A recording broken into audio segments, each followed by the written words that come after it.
এক কঠিন সময় আসবে, সেটা হচ্ছে হাসরের ময়দান। সেখানে কিন্তু আপনি কাউকে চিনবেন না, একমাত্র চিনবেন আমার প্রিয় নবীজিকে। আপনি কিন্তু আমার প্রিয় নবীজিকে 3 জায়গায় পাবেন।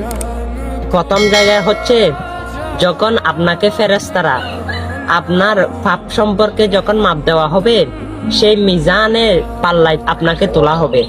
আর আপনি যদি গুনাহগার হন, সেই পাল্লা কিন্তু ভারী হবে। আর ফেরেশতারা আপনাকে ধরে নিয়ে জাহান্নামের দিকে নিয়ে যাইতে থাকবে। তখন আমার প্রিয় নবীজি দেখবে, আপনাকে ডাক দেবে। তখন ফেরেশতাকে জিজ্ঞেস করবে, হে ফেরেশতা, আমার উম্মতকে কোথায় নিচ্ছ? ফেরেশতারা বলবে, ইয়া রাসূলুল্লাহ, তার পাপ কিন্তু বেশি, তাই তাকে জাহান্নামে দিচ্ছি।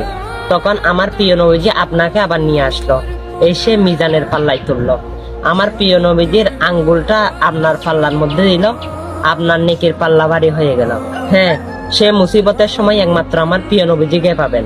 আর সেই নবীজির হাদিসগুলো বাণীগুলো মানুষের কাছে পৌঁছাবেন। অবশ্যই সেই নবীর সুপারিশ আপনিও পাবেন। আর অবশ্যই মুসলমান হলে প্রতিদিন বাজে ভিডিও অনেক শেয়ার করেন, এটা শেয়ার করে দিবেন। আমিন।